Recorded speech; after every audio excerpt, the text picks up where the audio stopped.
ladies.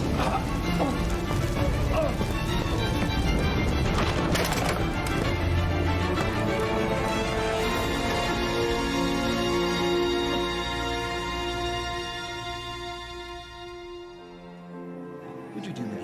Oh, thank you, Mr. Delicious. Who's Victor? Your team, Madam. Well, naturally, they all put the fire down to faulty wiring, but I know what I saw. There was a man, I can see him now, he was stealing across the hallway. How would you describe him, Ruth? Wicked, quite wicked. I see. Of course, Carrie-Louise says that I dreamed it all, but then my sister never had any time for unpalatable truths. Do you think anyone could possibly guess, Jane, that you and I are practically the same age? Not for a moment, I'm sure. I'm afraid, you see, I look every minute of my age. No. When was it, this fire? About 6 weeks ago. I'd just flown in from New York for a meeting of the trustees. Well, surely Carrie-Louise's husband must have seen something. Lewis has eyes only for his dear wife and her blessed cause. Oh, she's still keeping up with her causes. Does the sun rise in the morning? Naturally, such a thing is fashionable when one is a young girl. I was going to nurse lepers, and you were off to be a nun, I believe. Yes, quite possibly, but marriage knocks sense into one, and God knows, Carrie-Louise has had plenty of practice ever since she threw herself at that Nordic lump. Her first husband, Mr. Gould Bronson, he was something of a philanthropist, wasn't he? And 2 husbands later, she is still living off his inheritance. And she has surpassed herself with this latest cause. Criminals. Oh? She imagines she can do something with them. So there they all are, all living it up in some so-called reform facility at the bottom of her garden. Gracious. And this is what you're afraid of? Jane, I don't know. All the time I was with her, I felt this presence around her, and then that fire in her study. All of her memories burnt to ashes. Someone in that house wishes my sister harm. I dare say this all sounds quite mad to you. Oh, no. You believe me? I trust your conviction. Nothing's ever surprised you, has it, Jane? Because you always think the worst. The worst is so often true. Then you'll go as soon as you can?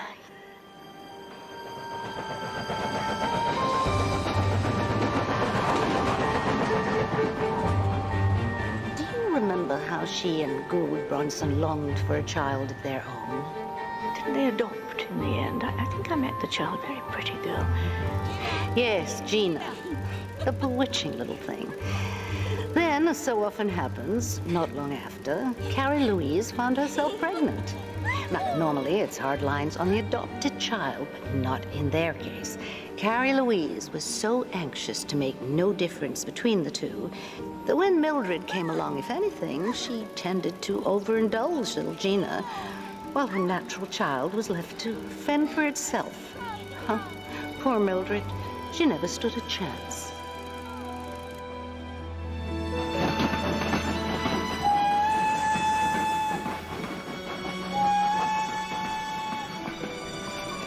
Hello. Oh, hello. Oh, what a nice string bag. You must be... The next train on platform 1 is the 4:50 from Paddington. All stations to Little... I said you must be Aunt Jane. Then you must be Gina. How did you guess? Don't answer that. Come on.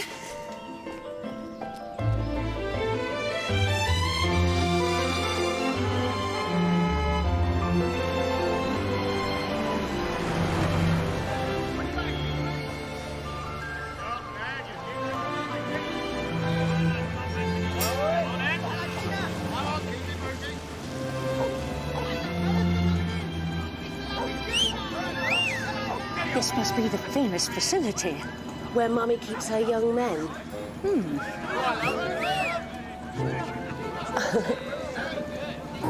Incorrigible. Who, dear? Why, them, of course. Oh.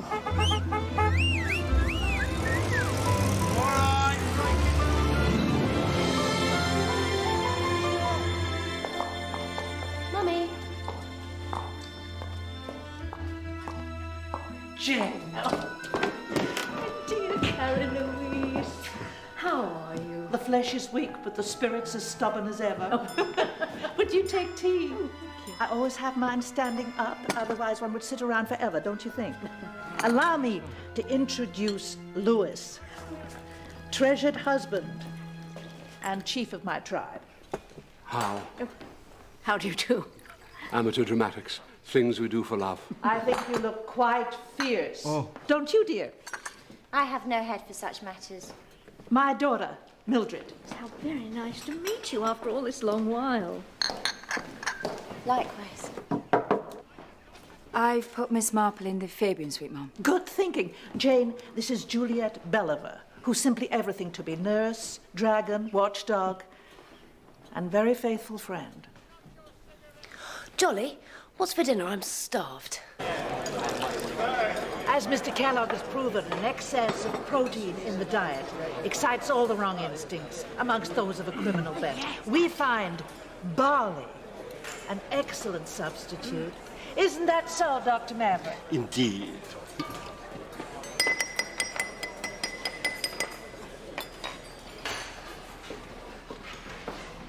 For what we are about to receive, may the Lord make us truly thankful. And may He, in His wisdom, remind us that without these and all His gifts, we are like a rudderless ship. Oh, dear. Doomed She's to fire tonight. doomed to perish upon the rocks. Amen. Thank you, dear. Vividly put. I like us all to eat together once a week. I want all my charges to feel they're like part of the family. And so we do, my dear. Is it? Just slow up a minute. They make a splendid couple. I should hope not. That's my stepson, Stephen Restrick, by my second husband, Johnny, the theater producer. Of course he is. All manner of waifs and strays under this roof. Everyone's allowed the odd error of judgment. Dad was yours, isn't that right, darling? Stop it, you're making my mother sound quite fast. Well, so she is. A couple more divorces, I shall have all her exes carved into the rock like Mount Rushmore. Not quite a laughing matter. Stephen has made himself indispensable to my wife's dramatic review. Carrie-Louise likes me to stage a show for her every year. It's a morale booster for the troops. Are you in the theatre like your father, Mr. Restrick? I'm in fabrics, soft furnishings. Keeps me out of mischief. But Stevie's going to storm the West End in the spring, aren't you, darling? And Gina's husband? A gentleman called Wally Hurt from Wyoming. Mr. Holt has a great fondness for grilled chicken. What is he doing? He's mending a toaster. A very capable fellow. Wally was a GI during the Normandy landings. He and Gina met during V-Day. You can imagine. On the contrary, I think they're admirably suited. Did you have a good war, Wally? Well, it didn't kill me, but it didn't make me stronger.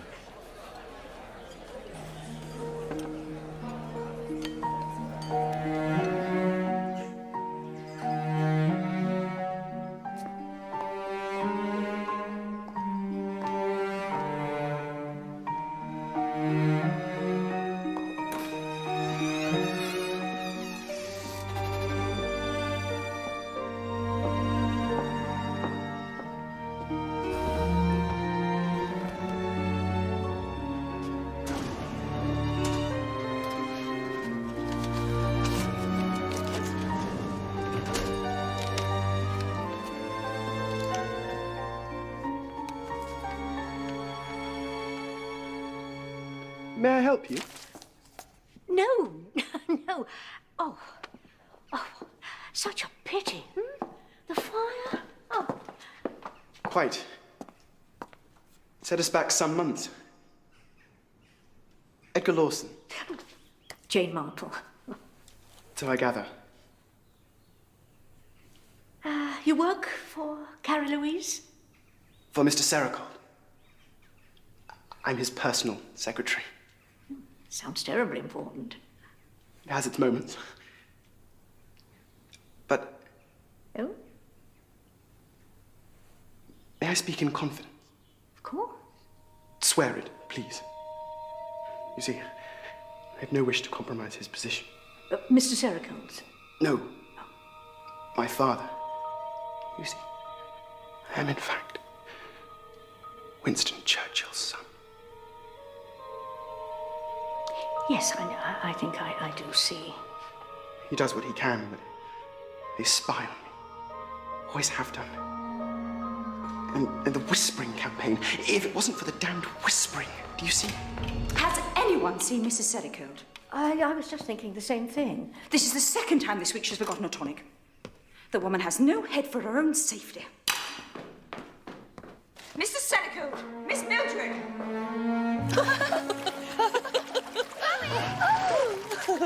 What on earth? Oh my gosh, Mummy! Mummy! Gina! Darling! Come back this minute! You'll be out of your depth! Darling, please! Are you not coming in? Quick canary dip, wonderfully refreshing. Oh, Gina, avert your eyes. You too, bro. Don't call me that.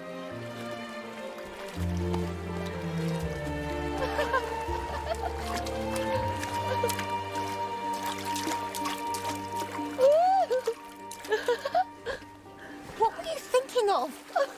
Well, Stephen happened to mention that a cool dip works wonders for arthritis.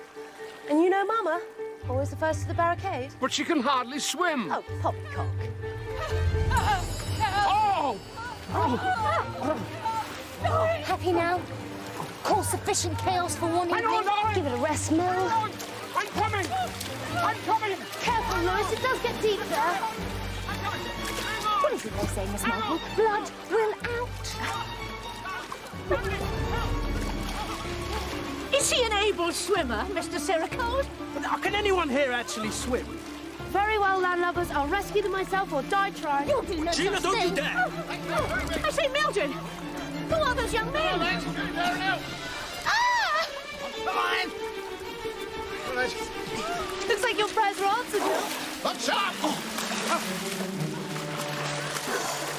My dear Ruth, I had hoped to dispel your concerns over Carrie-Louise's safety, but I fear I cannot. She has the same blithe spirit as ever, but there may, as you suggested, be dark forces at play here in Stony Gates.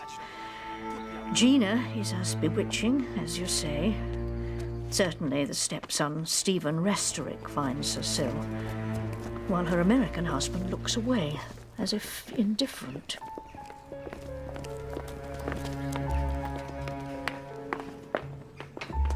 And then there is Edgar Lawson.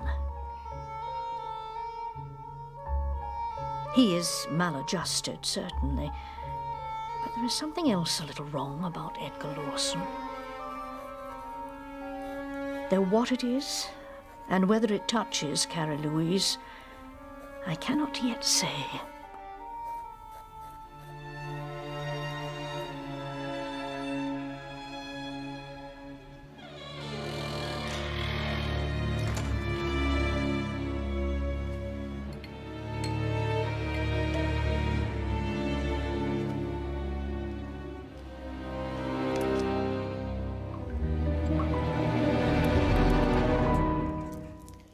It's so good to see you so well.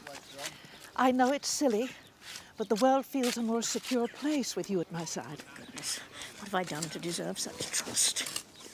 It must have been a terrible shock for you. The fire, I mean. In my study? Oh, no, that was an accident.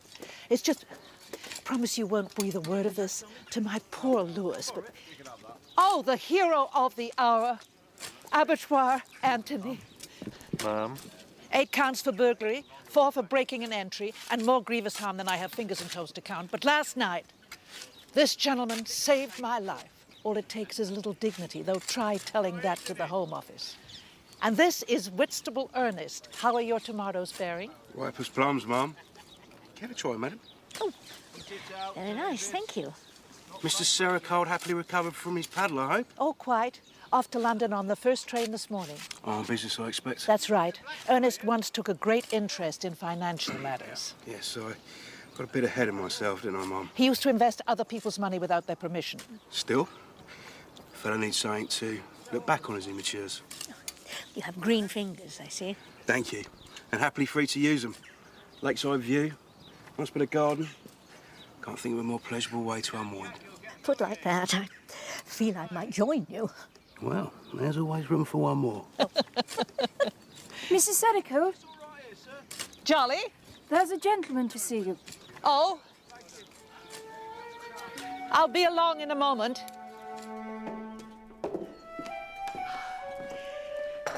Christian. Not whom you were expecting. Well, I didn't know, wrapped as you were in such mystery. Nonsense. I told Lewis last night, didn't he tell you? Oh, perhaps he did. I'll get Jolly to prepare the care-hardy rooms. Oh, Jane, I'm so sorry. Allow me to present Christian, my other stepson, by way of my late beloved first husband. Oh, Mr. Gulbranson's son.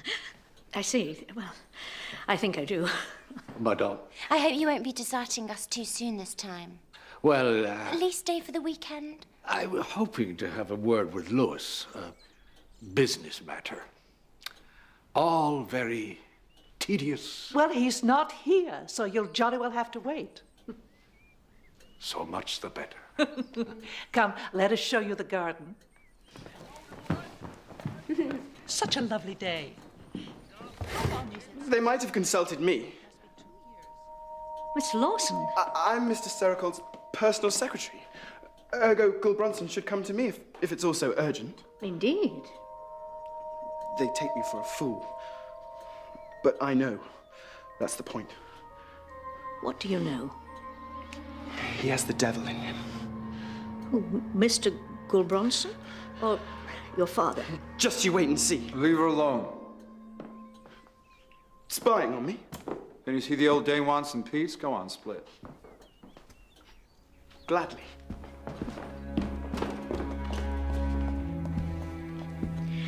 Is that coffee you have there? Perhaps you could spare a drop. My nerves. I make it pretty strong. Well, that's the way I like it. A cup of Joe, isn't that what you Americans call it? Or is that just at the pictures? You know, I sometimes wonder who or what Joe is. Well, God bless him, whoever he is. Oh, cheers.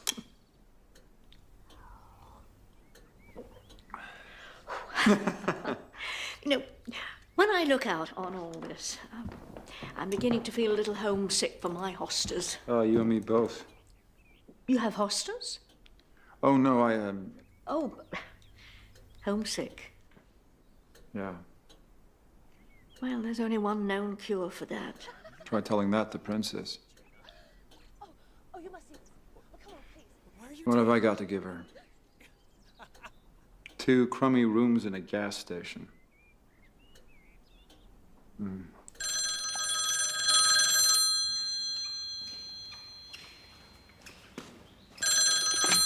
Hello, Stony Gates. Very good, sir. There's no need. I've already informed the groundsman. I'll see to it myself. Goodbye. That Mr. Serrocold. Yes, sir. He'll be home when the 427 is planned. Perhaps I might drive up and meet him from the station. He prefers to walk. Very good. Miss Bellamy. I should see about dinner. Miss Marple? Oh, Mr. Gulbranson, just offer a little lie down. Well, don't let me keep you. Miss Marple, you have known Carrie-Louise. Oh, most of my life, would you believe? Such a comfort. Old friends. I like to think so. We have a different perspective, one might say. How do you find her? As great an idealist as ever. But it may be she does not appreciate the evil there is in the world. Tell me, how is her health? She seems well enough, apart from the arthritis. And her heart? Is her heart strong? As far as one can tell, Mr. Gulbranson. Until supper time. Enjoy your shut eye. Oh.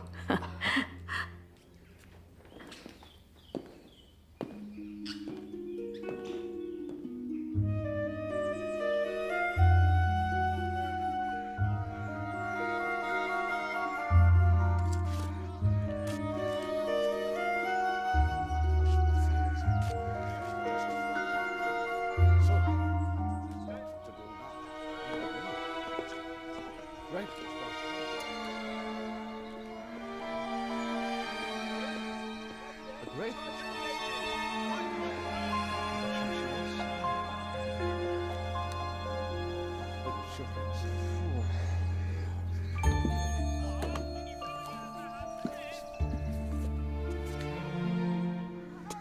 It's how to spare Carrie-Louise the knowledge. If it can be kept from her, for her own sake.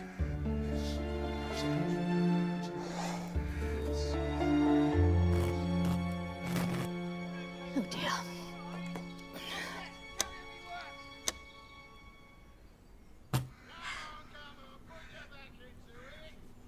That's it. No. Keep going. I want it in the center. Okay, left a bit. Left, Lewis, left. dear. No, right, Are you right. going to explain Left. about this? Because you're out Okay, of up. number. Well, how to the right. Bit further to the right. That's what Just a bit. Well, you wanted to wear that. Oh, Oh, dear. Further. Sorry, old girl. Oh, Mel, I thought you didn't approve of such things. Try anything once. I bet. Christian, I hope you'll stay for the dress rehearsal. I'm a little weary. Could I have some paper and a typewriter brought up to my room? Of course. Miss Bellamy. I'll see to it at once. How nice, all of us together under the same roof. Yes.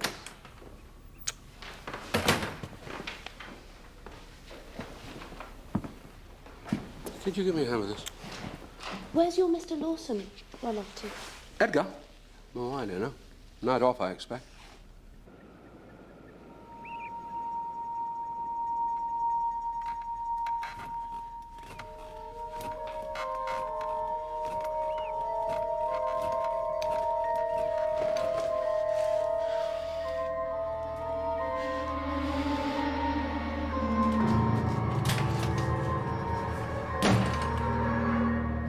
Yes. So I think you'll come over in the facility and be very happy. Oh, if there's anything more I can do. You sit tight and hoot like a banshee. Oh. All right. All set? Whoa. That's not your cue. Well, I'm here now, so let's get on with it. Spoken like a pro. Madam, you forgot your tonic. Oh, hang on. I normally do this. I'm sorry, my darling. I quite forgot. Oh, no, it doesn't matter. It doesn't matter. Butterfingers. It doesn't matter, Lewis. Nerves. Really, it's not important. Sorry, Miss Never mind, Bellamy. Jolly. Put it down. I'll take it later. Oh, I wonder, Miss Marple. What? I wonder if you wouldn't mind. Oh, but I don't seem to have my glasses. On your head? No, oh, yes, here. Get on with it!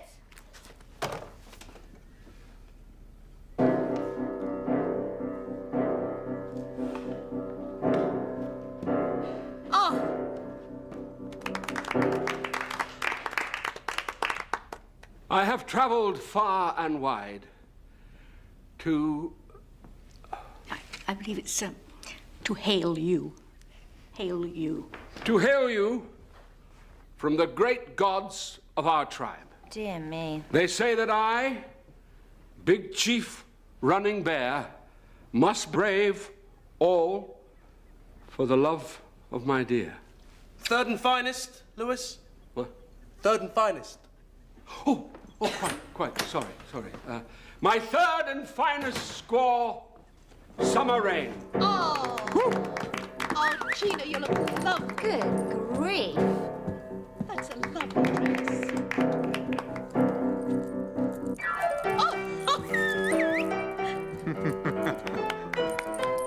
Oh, this country.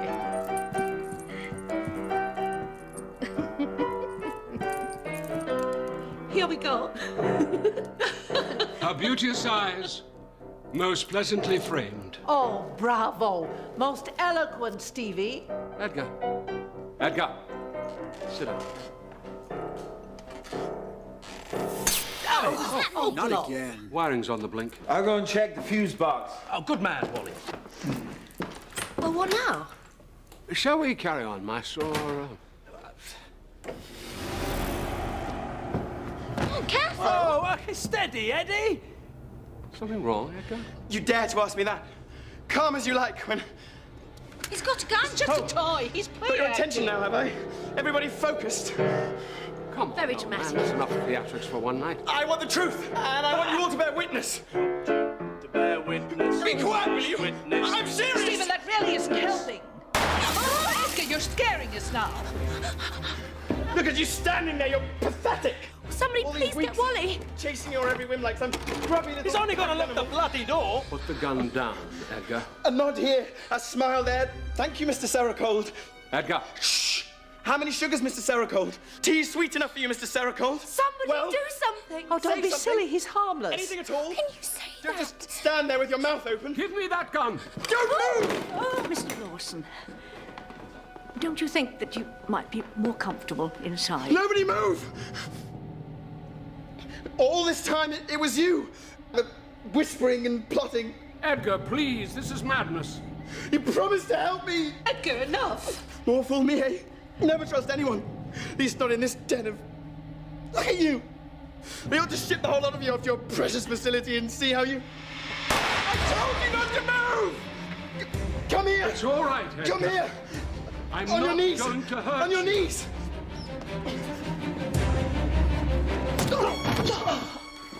Lewis! Oh, that hurt. Got here, Ruth. Come on, drop it. Drop it. There we are. Show's over. Edgar, the key. Not exactly big game, is he? But I suppose you could always try boiling him up for stock. Father? Stephen! What's he doing here? Lewis Serrocold, glad to meet you, old man. Oh, Edgar, whatever next? Chase up Dr. Maverick, will you? Did I hear gunshots? So you must be... Yeah, Big Chief Johnny Restrick, fresh from the happy hunting grounds of Soho and the Garrick, and former tenant of the Great White Bed. Oh. Any chance of something moist in a glass, old man? Why not? Look at you, my Botticelli angel. Oh. We have to call the police. Oh, there's no need to fuss. Edgar is quite himself again, and Lewis is fine, aren't you, darling? It wasn't Mr. Serrocold I was thinking of.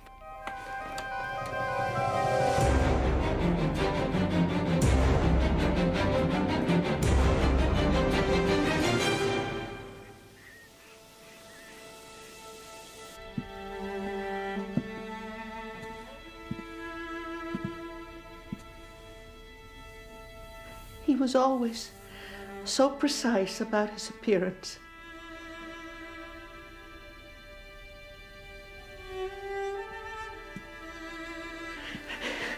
I'm so sorry. How could anyone do such a thing? Forgive me, Carrie-Louise, but had you any idea that your former husband was coming to Stony Gates tonight? Johnny? Yes, how did you know? Well, earlier, dear, when we were near the glass house, you tried to tell me what was troubling you. Yes, you see, Johnny kept writing me these long letters, like some supplicant at the gate, threatening to end it all if I turned him away. And you gave him hope? Never! Though heaven knows what Lewis will make of it. He gets into the most dreadful huff if he so much as sees Johnny's name in the newspaper.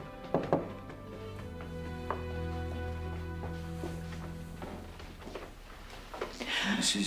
Serrocold? Do come in.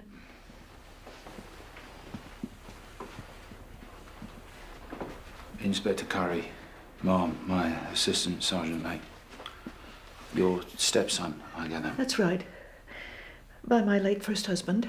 Dreadful shock and a bit of a late night, I imagine. Jane Marple, friend of Mrs. Serrocold. A chair for the lady, Sergeant.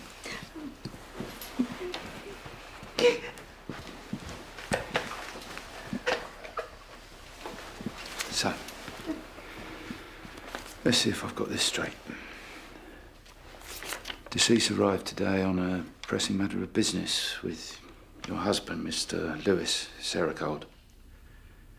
Deceased then retired to his room after a light supper, where he was stabbed in the back, while the rest of the company were busy downstairs, locked in the drawing room for a theatrical performance that went awry on account of a Mr.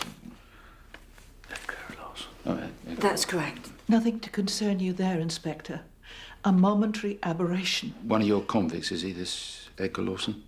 What of it? What's he in for? Oh, I see. Edgar rather pressed his attention on one or two pillars of society. Mr. Churchill, Viscount Montgomery, and so forth. He's been with us 2 years. He's made great strides. And he had access to the gun room? Edgar is my husband's personal secretary. I see. From time to time, we employ individuals from the facility, those who would benefit from added responsibility. And where is he now, this Mr. Lawson? Asleep. Dr. Maverick sedated him. And where were the other convicts? Safely under curfew. All the gates of the property are locked at 5 p.m. sharp. Of course. Oh, this would be the murder weapon then. Military flavour. Familiar at all? It belongs to a Mr. Wally Hardo. U.S. Army knife. The American who left the locked room to fix the wiring? He kept that knife in his room. Absolutely anybody could have taken it. Well, I think we've gleaned as much as we can from the crime scene.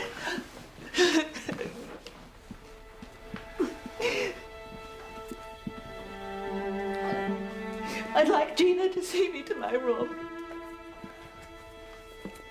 Miss Gina! Oh, Inspector, sorry. I did wonder, the typewriter.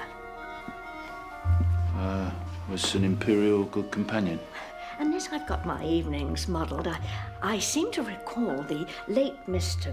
Brunson requested a typewriter and paper be brought up to his room. That's right. It struck me as a little odd that one would imagine he wished to write correspondence, only doesn't appear to be any. Miss Bolivar? As a matter of fact, there was a letter. I thought I told no one to touch a thing. Who else has been here? Only Mr. Lewis Serrocold. Very good. Thank you. Thank you, Miss... Marple, quite welcome. Anything else up your sleeve? Not especially. Only... Well, there was a rather unusual incident after dinner with Mrs. Serrocold's tonic. Her husband appeared to spill it, but I'm quite sure he meant to drop it. Miss Bolivar was rather put out. Oh, splendid. You got all that? Just a little thing, of course, but after my conversation with Mr. Brunson earlier in the day... You spoke with the victim? Oh, only briefly, I'm afraid, but he did say something rather unusual. He asked after Carrie-Louise's health, is her heart strong? Her heart? Well, those were his words. What did he mean by that? Perhaps Lewis Serrocold can shed more light on the matter. They were having a talk this evening in the park. I just happened to be looking out of my window. You're not new to this game, are you, Miss Marple? How about a song? Cheer us all up. Look at this. I, Big Chief Running Bear, must brave all for the love of my... Who wrote this drivel? I did, as a matter of fact. Ah, not to worry. Hand me a pencil. We'll see if we can't turn this around. No. We're getting on very well as we are, thanks all the same. I think it's jolly good. Well, I stand corrected. Oh, hello, is that the time? I say, you couldn't free up the October suite for a fallen comrade, could you?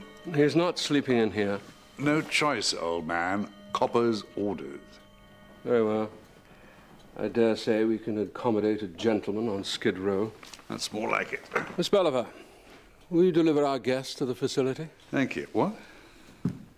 I'm sure you'll find the accommodation adequate to your needs.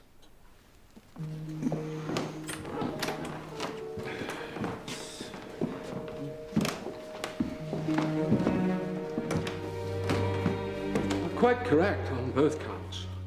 Christian and I did speak before dinner, and there was indeed a letter in the typewriter. I have it with me now. I take a dim view, sir, of those who meddle with my evidence. Of course you do. But you see, I knew my wife wanted to view her late stepson's body, and if she were to glimpse the letter's contents... All sounds very grave, sir. What matter of business could be so it's nothing to do terrible? with business. Well, you were colleagues. After a fashion. Christian Gulbrandsen was a fellow trustee of his late father's estate, together with myself and my wife's sister, Ruth von Ryduck, a sound head for business. Anyway, I take care of the day-to-day running. I have a background in auditing. The three of us like to meet at least once a year to keep a weather eye on the accounts. When we last met, Christian outlined some concerns, but ever cautious, he did not run to specifics, not until he made inquiries. He wanted to be sure, you see. And tonight, he finally confessed the truth. We agreed that he should write to Ruth at once and seek her advice. There, read it.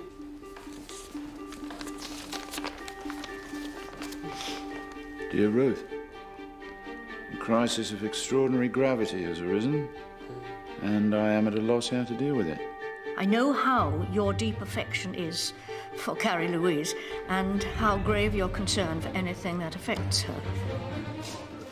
Not to beat about the bush, I have reason to believe she is being slowly and cold-bloodedly poisoned. I first suspected this when... And here he breaks off. Well, murdered. Beggars belief. Only living with her in and out of each other's pockets, one doesn't see the little changes. And you think Christian Gulbrandsen knew the identity of the poisoner? He had an idea. If only I'd pressed him. I wanted you to know, Miss Marple, as an old friend of my wife's. Thank you. All of you. You agree? It's imperative. She discovers no hint of this threat. If the woman's in danger, she needs to be made aware of the risk. But who would wish harm on Carrie-Louise? A woman so universally admired. What possible motive? Well, with most of the household locked in the drawing room, and Mr. Serrocold here held at gunpoint by the harmless Edgar Lawson. Yes, that would seem to narrow the field.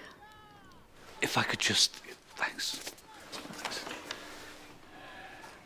Like I told you, I came straight here. The crazy British wiring, the main fuse box was blown second time that night. Second, sir. Yes, I'm told. The lights went out around 7 o'clock. Care to explain what your knife was doing in that fellow's back, sir? Well, it was in our bedroom. Second drawer, bedside table. Anybody could have taken it. Anybody. Do you believe him? I've never had much time for Americans. Well, at least this one did his bit in the war. What about the household staff? Night off. The ex-husband, Johnny Restrick? I reckon it was him. It has to be. He's the only other person who's unaccounted for. Right, sir? I think we can do better than that. Never underestimate the power of the obvious, Sergeant Lake. Sir? Flock of jailbirds, rotten to the core, simmering in their own juices. The leopard don't change his spot, Sergeant Lake. Not in West Bucks. Certainly well drilled, sir. Apparently they do training like this every morning. Training for what? What's he doing here? Lewis Serrocold's orders. Not keen on the competition, eh? Come on. Mr. Restrick, a word if you please. If you ask me, Lewis wants a closer look. I mean, these city suits are just glorified clerks, you know, coming up west. Friday night, you know. Butter wouldn't melt in his mouth, oh please. I've seen it dribbling down his chin. What brought you to Stony Gates, Mr. Restrick? Love gave me wings. Got to get fit, you see. Mrs. Serrocold? Look, everybody's entitled to a second chance, aren't they? Except for murderers. Oh, please. So, you walked from the station, proceeded through the park to the back of the main house. Is this correct, sir? Perfect suspect, ain't I? Quite alone, no witnesses. See anything, sir, on your way round to the house? Now, I did have one of my mad creative turns. Yeah, I wouldn't expect you to understand that, how could you? I might. Well, it was the fog that got me going. Standing there in the darkness of the garden, footsteps, and then the gun. Pow, pow! And I thought to myself, now that's exactly the effect that I want for my Limehouse nights. My ballet? Footsteps? Where from? Impossible to say, old man. So you crossed the garden to the French windows? Yeah, well, fancied a closer look. Anything wrong with that?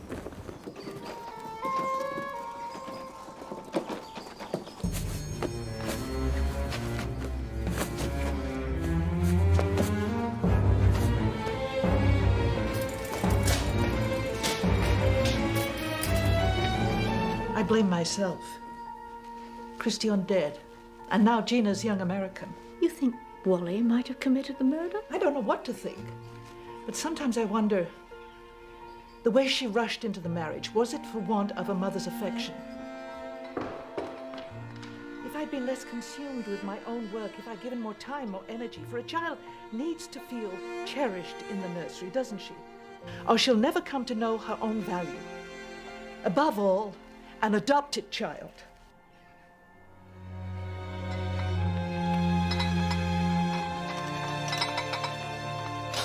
What was that? Oh, no, look. Stop, please! Stop!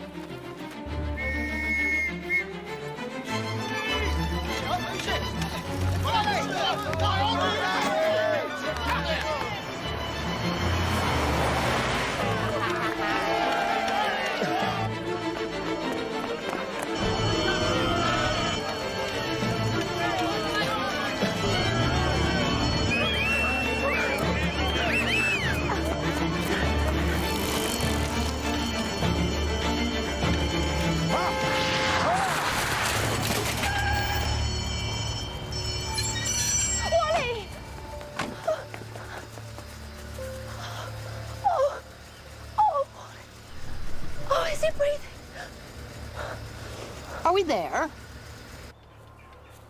This is monstrous. I should have been summoned at once. I am a trustee. I have rights, and if someone is trying to kill my sister, No if about it, I'm afraid. I just received a telegram confirming the presence of arsenic in Mrs. Serrocold's bottle of tonic. Well, then we must tell her at once. For pity's sake, Ruth, keep your powder dry till morning, would you? No, how perfectly quaint. No wonder you people lost the empire. There is a killer on the loose, and... You think I don't know that? You think I don't hold my breath every time she lifts a spoon to her lips? I'm trying to protect my wife as lovingly as I can. You make too much fuss of her. You always have. How is Mr. Hudd faring? Oh, we'll have him off your hands in no time, Mum. Just as soon as he's fit to move.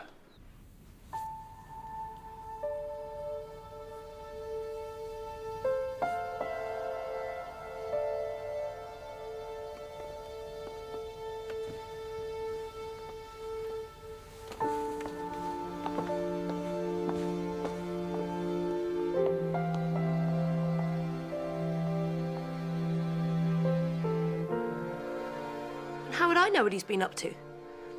How would I know the first thing about him? I'm only his wife, after all. Sorry. Such a mess. Found it in a drawer somewhere. It's the air of contrivance I don't care for. What? Well, I was simply thinking how convenient it all was.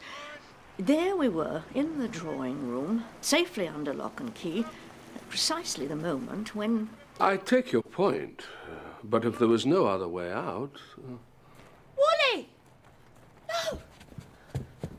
Gina! Gina!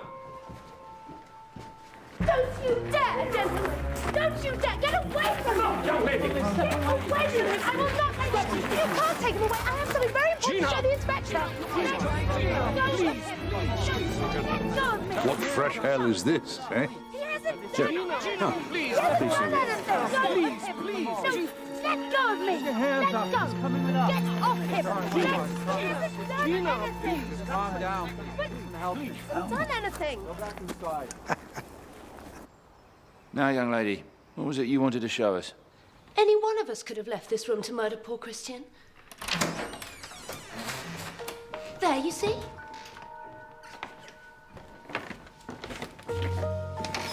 Come along, Sergeant Blake. Come on. Go on.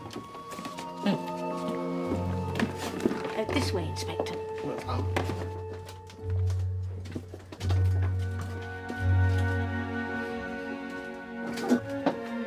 Where's she going?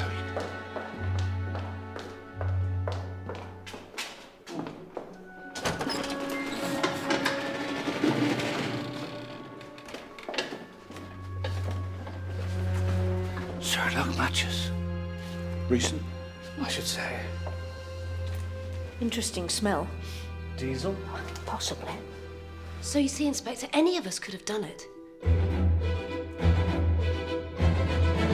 That's absurd.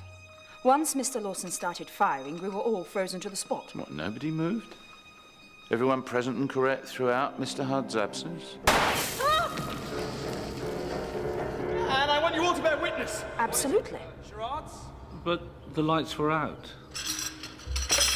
I know what I saw. Stephen? He was larking about at the piano. I told him off. Stephen, that really isn't helping.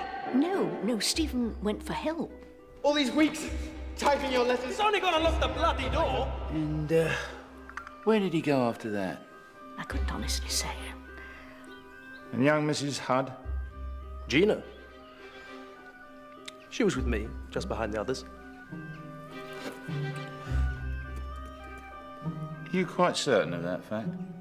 Well, now that you press me, she came away from the window. Somebody please get Wally! In that preposterous outfit, but then... You don't think my sister could... Now, we're not jumping to any conclusions. Well, she's always been flighty, unpredictable, volatile, and she's been sticking to Mother like flypaper since the moment she got here. What, Mildred? Oh! Well, she knocked into that little table, and after that, I don't know where she got to. So, what now, Inspector? You're not really going to arrest my Wally, are you?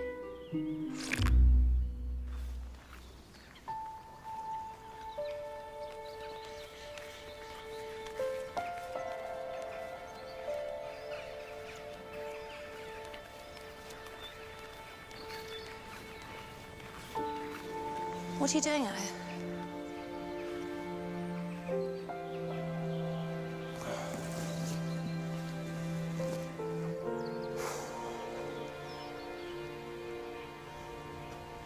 Smell that?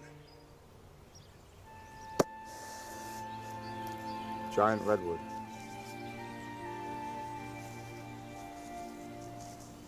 Smells of America. This baby is about the last thing in this damn place I can count on. Don't be so melodramatic. Anyway, this baby is a Wellingtonia, not a redwood.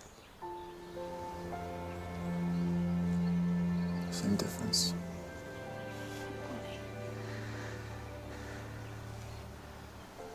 Wally, where were you going on that bicycle? What about me?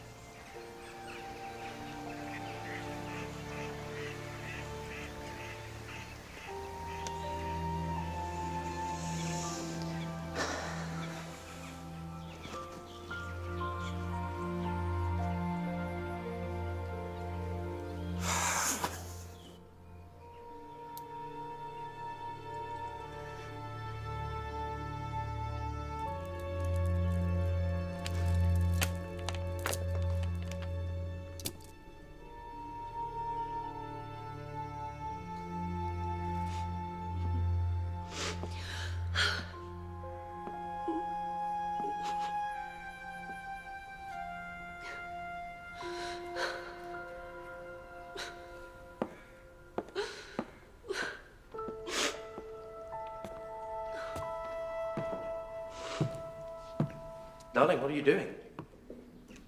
Keeping busy. Oh, has he been a brute again? He's not a brute. Oh, of course not. But a chap like that and a girl like you, he doesn't know what makes you tick. How could he? What makes me tick? Flirt in town. a wardrobe heaving with pretty clothes, and a cow-eyed lover who doesn't leave crumbs in the bed. Am I right? You don't know the first thing about me. I know all I need. One day I'm going to be as rich as Chris as soon as I get my play off. And you, my dear, you shall be as rich as Mrs. Croesus. Marry me. Idiot. You like having men mooning after you, don't you? Yes. Is that very cruel? Yes, terribly. Still. Give it a few years and the magic will soon wear off. And no one will look at me like that ever again. And everyone, even you,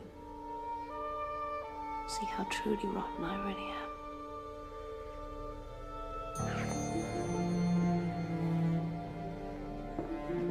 am. Stephen! Hello, Mill. How could you? I don't know why I'm surprised. Anything goes with Gina. Or anyone. Please don't say anything. You won't say anything, will you, Mill? It's the timing that sickens me. Timing? Mother being poisoned. What? Didn't you hear?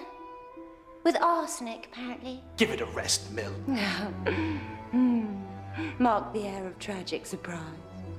Don't come all innocent with me, young lady. As I said, blood will out.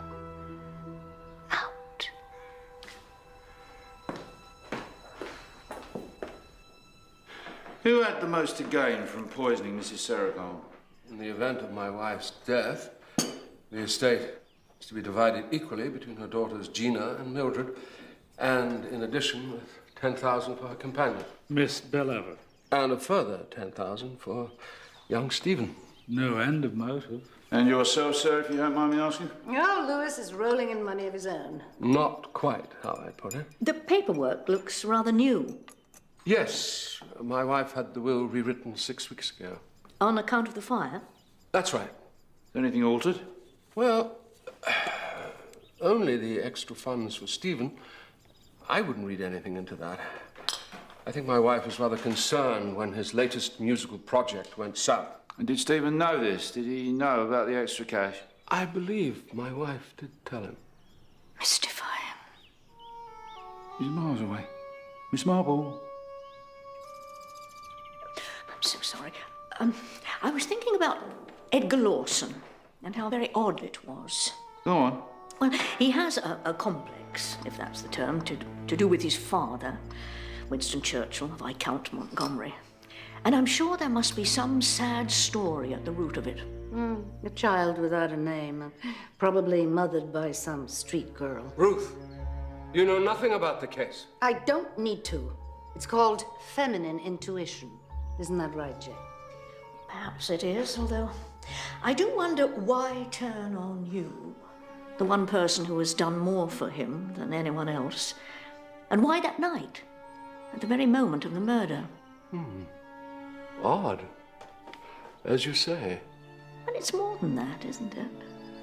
It's almost as if somebody put the idea into his head. Purposely knowing young Lawson will go off the deep end. What a perfect cover that will be. Everybody focused on young Lawson, especially if there's somebody who thoughtfully supplied a revolver from the gun room. What I did wasn't just wrong, it was... Mr. Lawson. No, let me finish. It was unconscionable, unforgivable.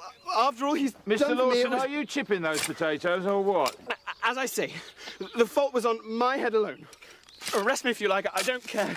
All in good time, sir. Nobody said anything to me regarding Mr. Serrocold or anybody else. I just get angry and muddled. Mr. Churchill has his black dog and I have my red mist. Nobody said a word, Mr. Stephen Restrick, for instance? No. Nobody else? You're quite sure? Transference is a very slippery fish. Transference? Simply put, the redirection of the patient's experience of some significant other, in this case the pater or father, onto the tabula rasa of those closest to him. What you're saying is Edgar Lawson came to believe that Lewis Serrocold was his pop. In a word, yes, exactly. Indeed, it could be that in Edgar's imagination, the paterfamilias was more an object of rage rather than worship.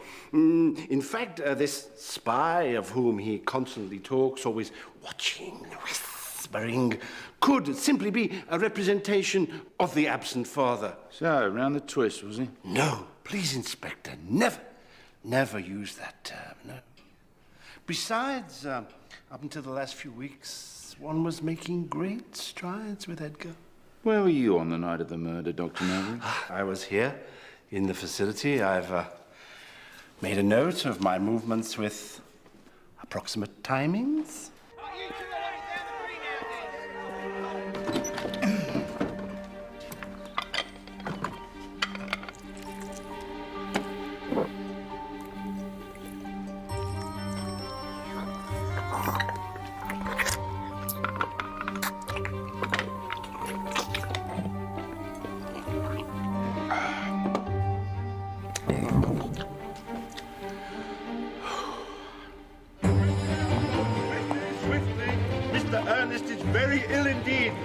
Upstairs to the infirmary. We mustn't transform physical trauma into mental trauma, whatever we do. Upstairs, take him upstairs.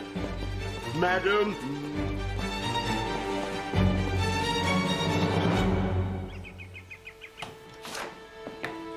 Oh, sweet. Oh.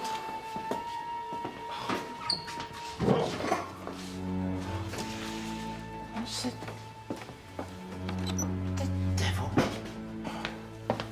Oysters? Oysters. Right. Must be. No wonder he was off colour. Sir. So, this is how you feed and water him, is it? Them? The convicts. His name is Ernest. And for the record, I have no idea how the supplies got in there. Think I can fathom a guess. Oh, would you look at that? The keys of the kingdom. Perhaps your Mr. Ernest could come and go as he pleased. He must have been helping himself in the kitchen. Or else he grabbed a bite to eat on his way out from slipping arsenic into Madam's tonic, also to be found in the kitchen. He hails from Whitstable, I believe. Home of oysters. Quite right. One imagines a fellow brought up around this particular kind of food would know immediately if they were... Off? Quite. You think the oysters were poisoned? Of course. Sir? Ruth ordered them for Carrie-Louise. One of my wife's very few indulgences. Oh, whatever will he think of next? Might this be the time to break the news to Carrie-Louise? Someone in my own home is seeking to poison me. And my own dear Christian murdered before he can name my enemy. I'm sorry, my love. It was my decision to keep all this from you. I knew something was up, didn't I, Jane? So you came here? On my orders. Well, I knew you wouldn't have agreed. That's why I didn't ask you. My dear sister, how very prescient. We're only trying to help here. Forgive me. I only wish I'd come sooner.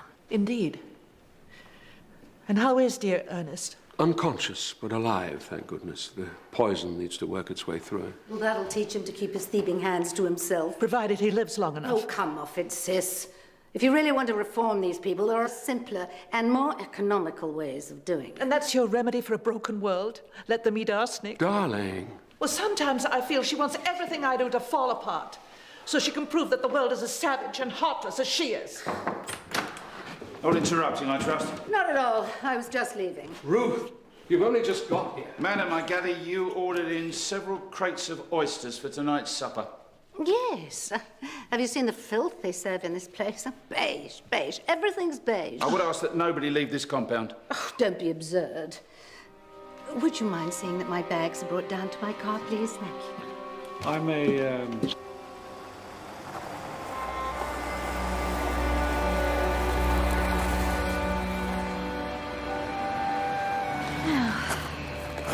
Ruth and Carrie-Louise have always been the best of sisters, provided they maintain an ocean between them. And Johnny Resterick, is he the best of ex-husbands? The jury is out. Is that the phrase? Shall we? Still, It's not easy to conduct a poisoning campaign from the bordellos of London's theatre district. An excellent point, Inspector. Very well made. Oh, thank you. You know, it did occur to me that we've all of us been so busy wondering if the convicts could have climbed over the gate to the main house that we've lost sight of the other gate. Agatha. Here, by the lodge. Johnny Restrick claims he entered the house through the park. I gather these are locked every evening at 5 o'clock sharp. One wonders, how did a gentleman past his physical prime get over? Or through? Well, unless someone gave him a helping hand. The son, Stephen, we know he stands to gain from the will. Perhaps, although I don't sense any great intimacy between father and son. Well, who then?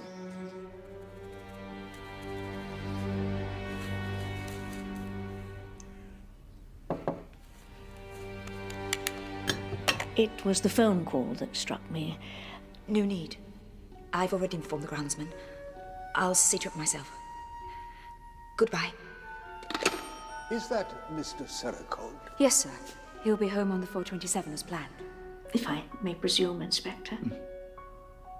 What small task were you so quick to undertake that day? You were unlocking the gates, weren't you? For Mr. Serrocold? Or so they might be left open, giving another visitor access to the house later on that night? Johnny Restrick. Rather dashing in his way, isn't he, Miss Bellover? I used to think so. No great crime in that, surely. I'd go up to town once a fortnight, on my day off. Catch a matinee. I ran into Johnny after the show. He was in his element. It all seemed so glamorous after long afternoons in the country. I was seduced, I suppose. Then Johnny started up about Carrie-Louise. He had to talk to her. She had to be told, or our affair would be tainted by deception. Of course, the minute the lights came up, I... sort of fool I'd been. Look at you, my botted Shelley angel. I was a convenience.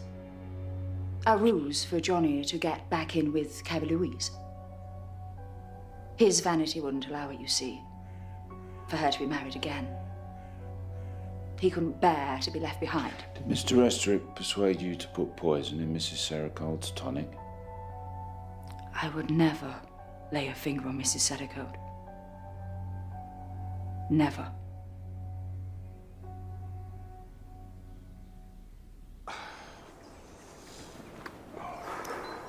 Marks? You set. Go.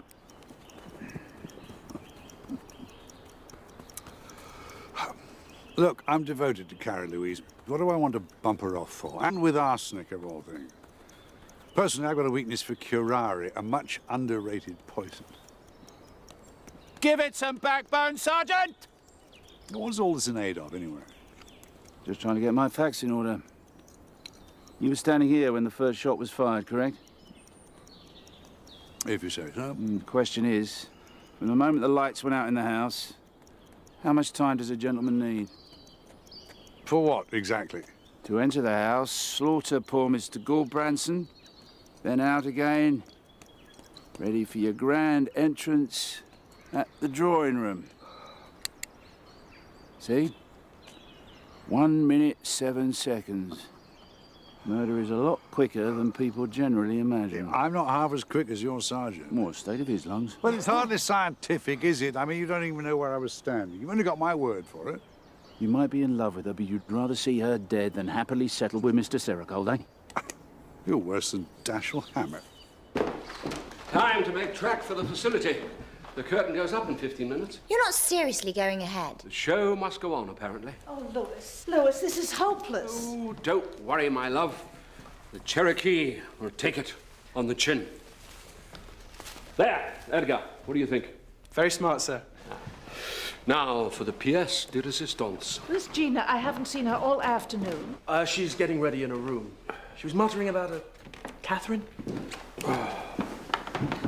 Okay, everyone, 15 minutes. I thought I said he wasn't to come into the house. What are you so afraid of, old man? I would have thought it was obvious, considering you'd murdered poor old Christian, battered my secretary, and now stand accused of poisoning my wife. Now, you take that back. I did no such thing. A simple statement of the facts, old man. Right. Come on, then. Come on. On your feet, eh? All right. Whenever you're ready. Father! Lewis! Ow. Johnny, you have only yourself to blame. Chap flew at me. You tripped over a chair, you silly goose. Just wish I'd paid a bit more attention that evening, you know, on the night of the murder. One gets so used to seeing the world as a sort of stage set. One lives in a state of constant illusion. It's real enough, though, isn't it? A stage set. Oh? Contrivance it may be, but it's still real. Hammers and nails, timber and paint. Contrivance? Of course. Where are you going? Your chappie with the oysters. Has he come round yet? No, still out for the count. Why do you ask? Oh, it doesn't matter. And thank you.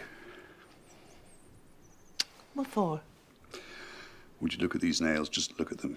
You promise me you'll let me cut them for you after the show, eh? Promise? The sentries think that it's a football that she carries in. When they've had a few, they shout, is Arsenal going to win?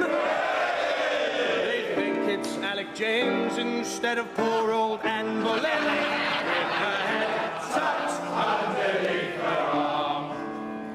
With her head tucked underneath her arm. She walks the bright town. With her head tucked underneath her arm. At the midnight. Stephen! Dad, where's Gina? Where's Gina? She's next up. Knock 'em dead, eh? Thanks. You watch it. Wouldn't miss it for the world. Tucked underneath her arm.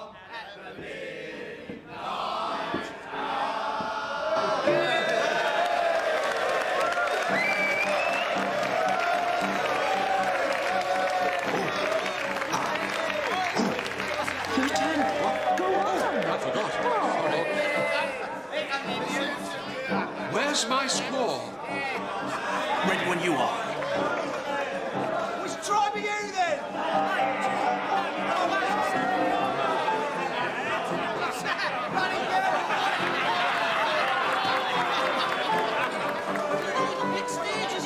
Watch out for the cavalry,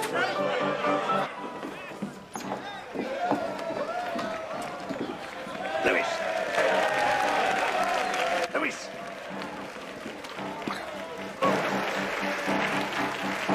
I have traveled far and wide to hail you from the great gods of our tribe. Know that I, Chief Running Bear, must brave all for the love of my dear, my third and finest squaw, Summer Rain. Her beauteous, beauteous eyes pleasantly framed. Behold, she comes, and I am struck afresh by Cupid's dart.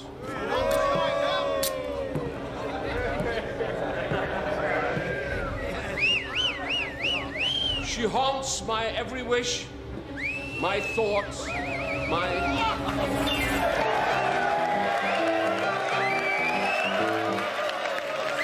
Gina?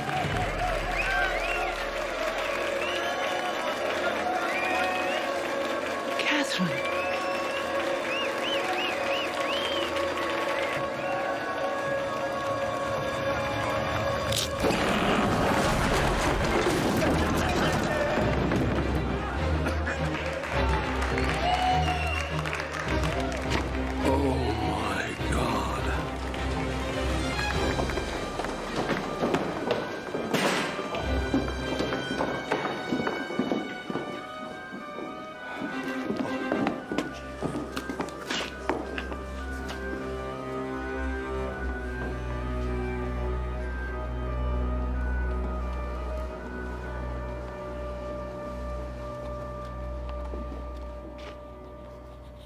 Tell me it was an accident.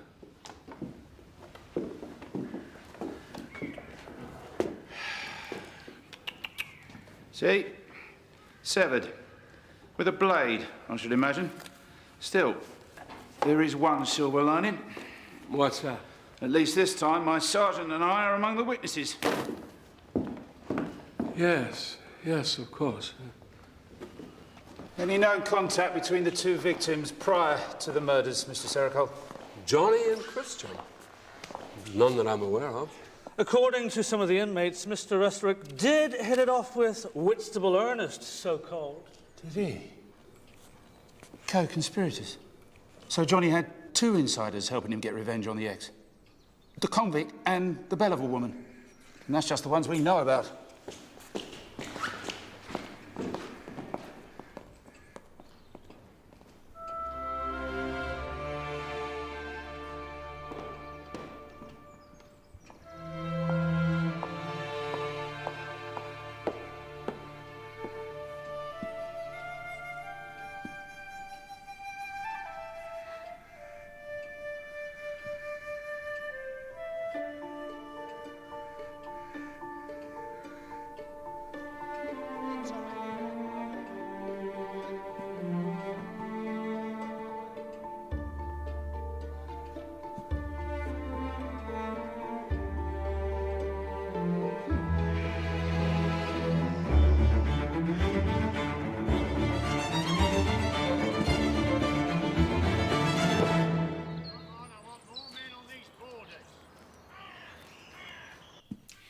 Oh, dear.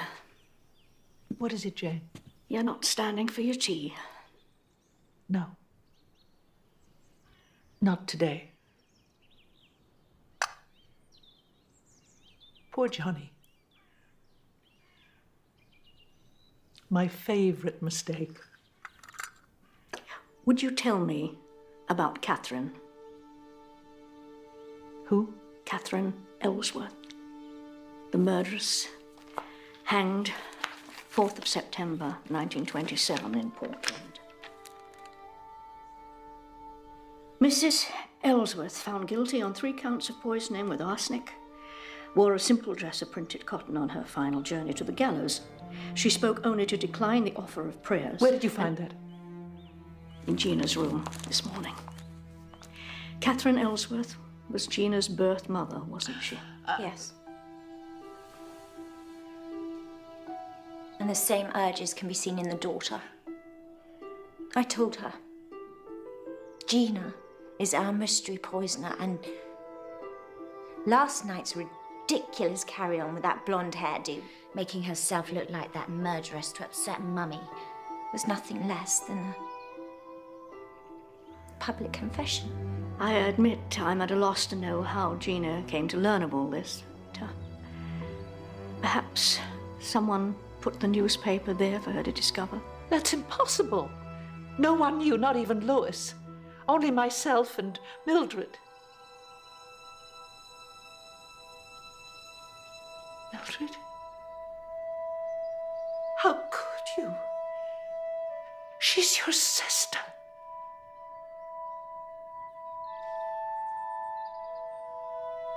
You always said we should share.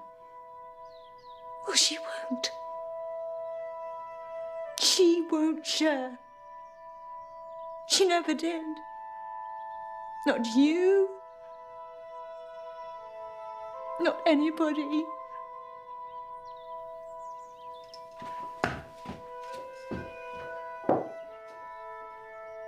Oh, my poor darling Gina. Do you think she blames me? Do you think last night she was trying to hurt me for keeping it from her all these years?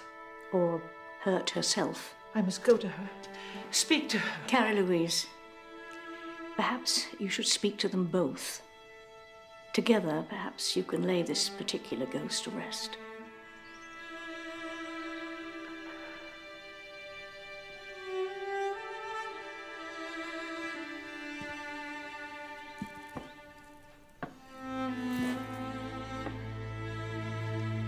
I'll finish my tea first. I think we would all sleep a lot better in our beds if there weren't quite so many secrets in the world. How much do you know?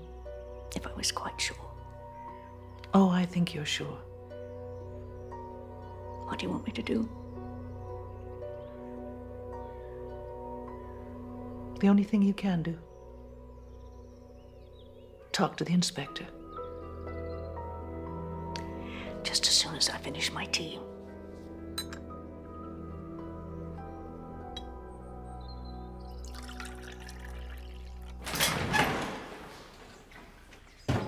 It was Johnny Restorick gave me the idea to think of this room, not as the drawing room, a little to the left, if you wouldn't mind. Just so. Not as the drawing room, but as a stage set. There. An evening of dramatics. The usual entrances and exits, and backstage, of course, outside on the terrace. The audience, myself included, sat here, hoodwinked by a conjuring trick. They do it with mirrors. Mirrors? Oh, isn't that the common slang? A few simple acts of misdirection. First, the power cut. You think the lights were meant to go out? Oh, I'm quite sure of it. You recall the power cut earlier in the day, set off by the spotlights being tested before supper? Well, the fuse box was then primed to blow a second time when the circuit for the drawing room was overloaded. Oh, blow. Wiring's on the blink. I'll go and check the fuse box. The American Wally Hunt? Which brings me to the second misdirection. Here. Would you mind? The hidden door. Yes. Now, here we deduced was the killer's hidden exit. And with the lights out, of course, nobody could be sure of anything, leaving you, Inspector, with a far wider cast of suspects. But what if the door had nothing to do with the murder? What if the killer made a far simpler escape? Never underestimate the power of the obvious, Inspector. Indeed. So... Now, two men step through the French windows onto the terrace. But what did we see? What did we actually see? Edgar Lawson, of course. But what became of Mr. Serrocold? We heard him. Thank you, Mr. Serrocold. Edgar. Shh! Oh! Nobody move! That's enough. Another trick. Edgar was simply mimicking the voice of... Lewis Serrocold. The kill would have taken no time at all. No more than your sergeant's 1 minute and 7 seconds.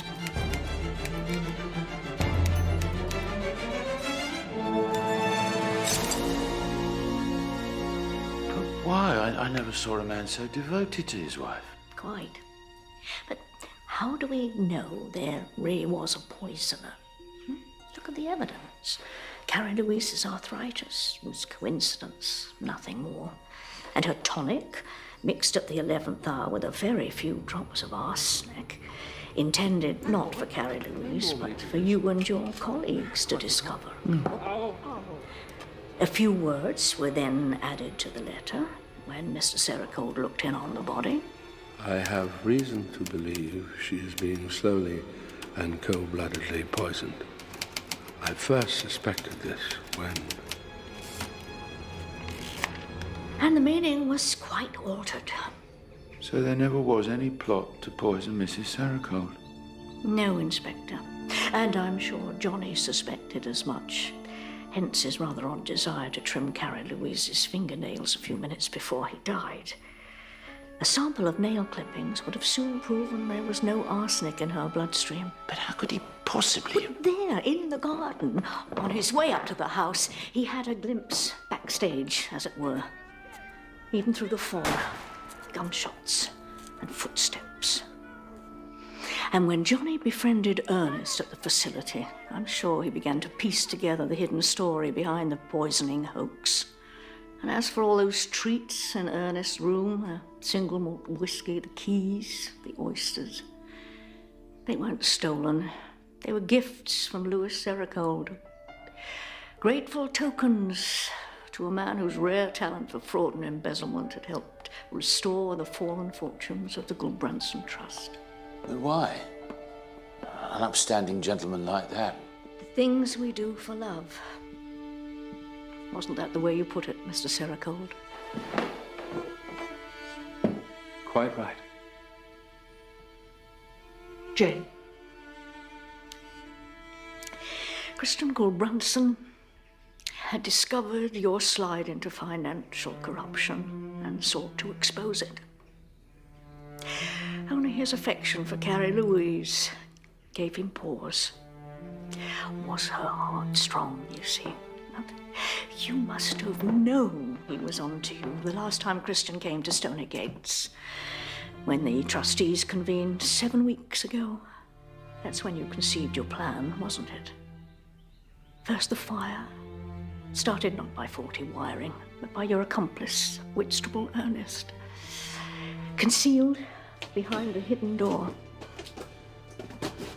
Only he left a few telltale drops of petroleum, the smell we took for diesel on the floorboards. The real target of those flames wasn't your wife's photographs or even her will.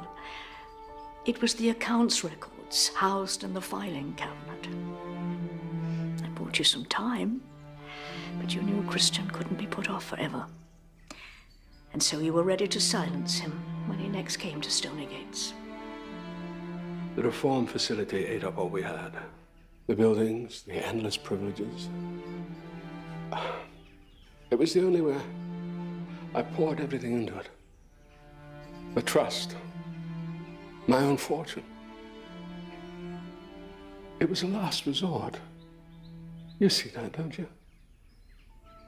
It was the only way I knew to make you happy. If you found out.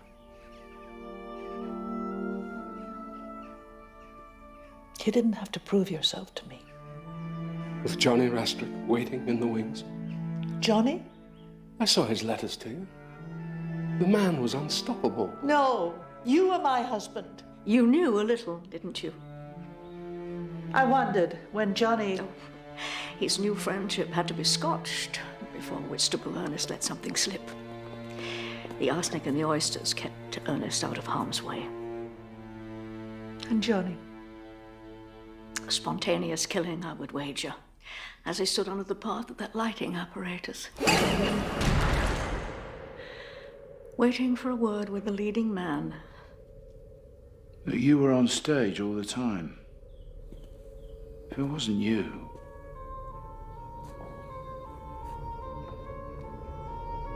Edgar Lawson.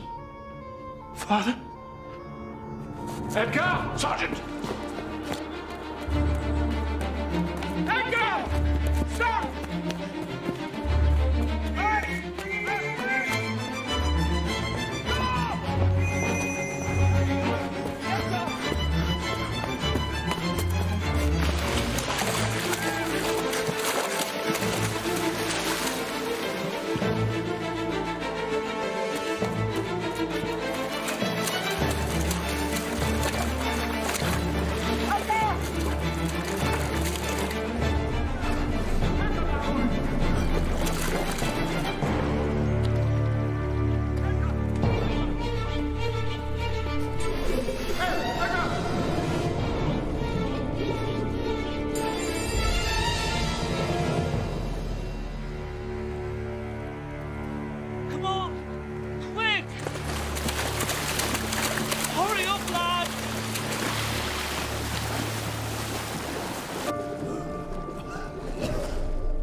Keep looking!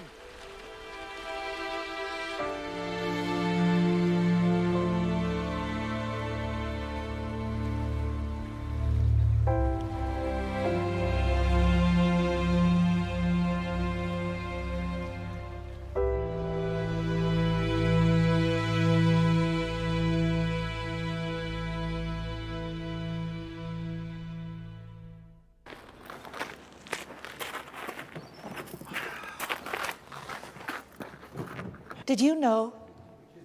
I wondered. Lewis was always quick to quell any idle talk about Edgar's true provenance. And then there was Edgar himself. His madness seemed unconvincing somehow. The quest for a missing father. I'm so sorry. Oh, Lewis, why didn't he just tell me? I was too scared you wouldn't approve. What with my checkered history? At least he died trying to save his own son. I try to take some comfort in that. And maybe that means he was a good man. After all, like being billeted back in the war. Oh. Now, careful with that. I wouldn't do that if I were you. It's part of a hidden door. Here, let me show you. Oh, help me, darling. Yeah, of course.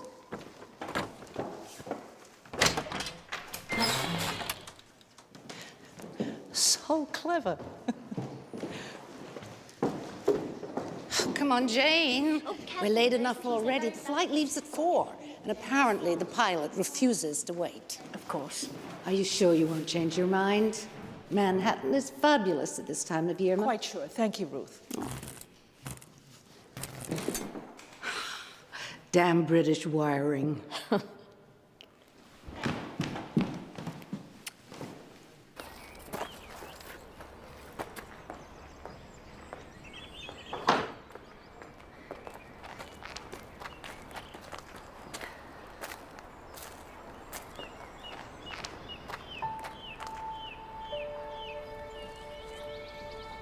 One minute.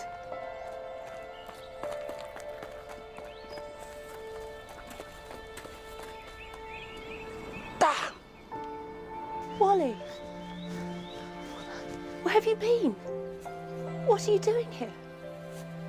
You're wrong. I looked it up. They're redwood, not Wellingtonia. The bark's too tough. See? See? Wally, don't! Stop! Wally.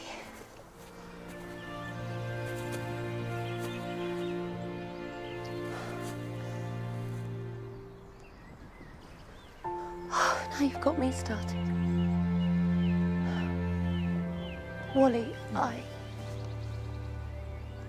it's all settled. Then unsettle it.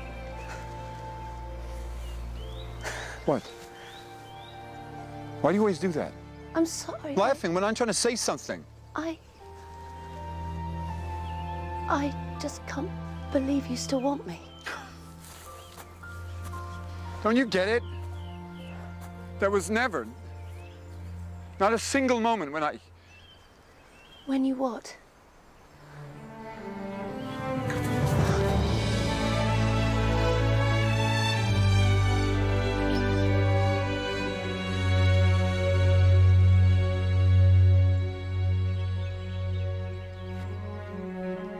Bill!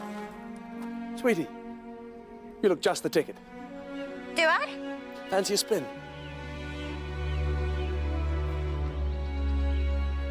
Thank you, but no. I don't think so. Not anymore. Bill! Bill!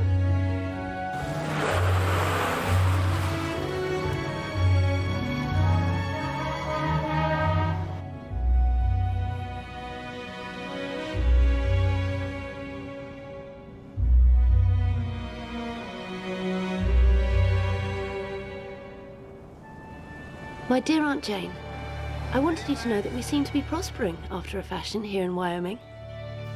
I decided to be an American girl after all. They say that here it's not where you come from that counts. It's what you make of the life you are given. After all that's passed, after all that's gone before, is it too much to dream that such a thing is possible? All our love, Gina.